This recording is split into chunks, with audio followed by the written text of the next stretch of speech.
In the shop today. Kind of had a little bit of a storm here yesterday, so working in the shop. Got the Roadrunner in here. Got a new, well, not a new, but a different motor in this thing. We had some trouble with the Hemi last year, so that motor is getting freshened up. We bought this one, or the customer bought this one complete, and so it dropped it in there, and now I'm building some Zoomie headers for it. I got this side done. It's a bit of a tight fit with the tire clearance. So that one's all done. So now I'm working on the other side here, and right now I just kind of got it mocked up. Doesn't need quite as much clearance on this side because this cylinder is further back than the other side. So we just got one little loop there.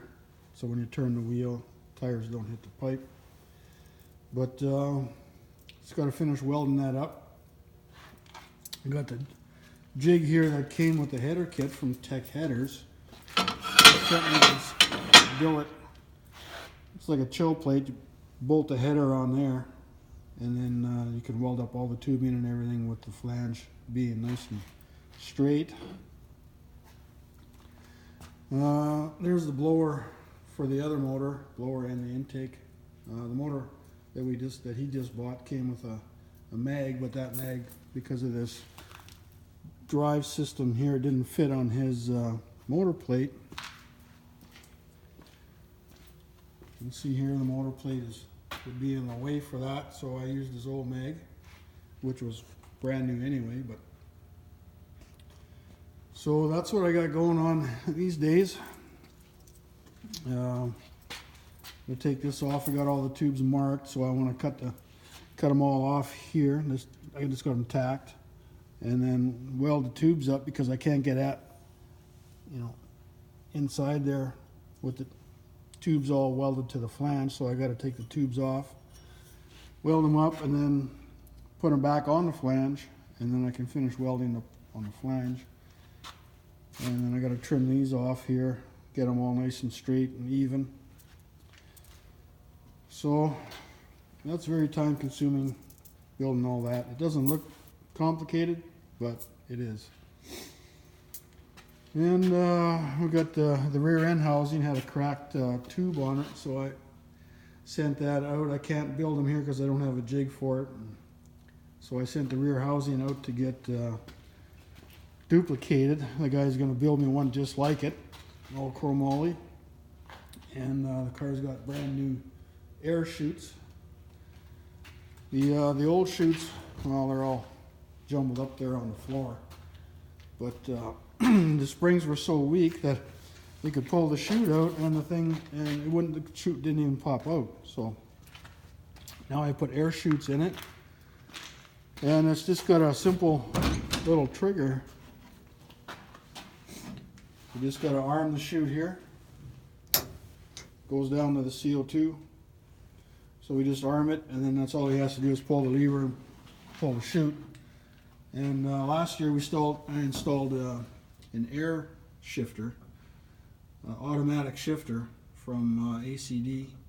I'm still trying to figure that out, how exactly that works, but that's new.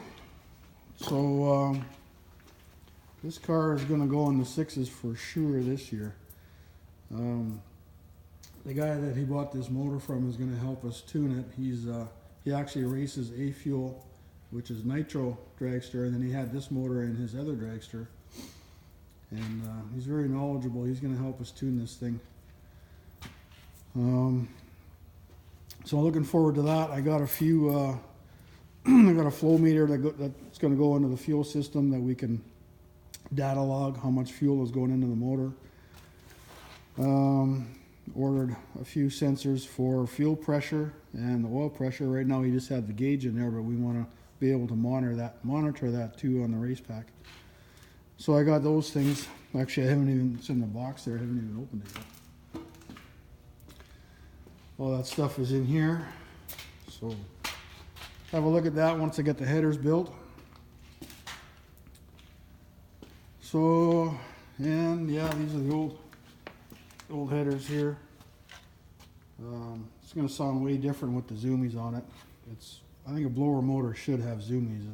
That just doesn't make sense to have that on a blower motor. And I've been working on my Honda Shadow here. I got the frame powder coated and polishing done and stuff, and just got it kind of hanging there. Swing arm I sent out to get powder coated. I don't know where it is. It's in this pile here somewhere. But I didn't get the bearings back with it. They took the bearings out, so now I got to find bearings for that. And I still got to rebuild the front forks. Put new seals in those. The rear shocks need to get taken apart and gone through and make sure that's all good. But carburetors are all rebuilt. It should be not too much left to assemble that. I got a factory exhaust here for it. I got off eBay. It had just twin pipes coming out one side. I don't like that. I wanted to put the factory stuff back on. So yeah, and that's all I got going really. So maybe I know I don't make videos too often anymore, but maybe I'll get a video of this thing when we fire it up. Should sound pretty wicked.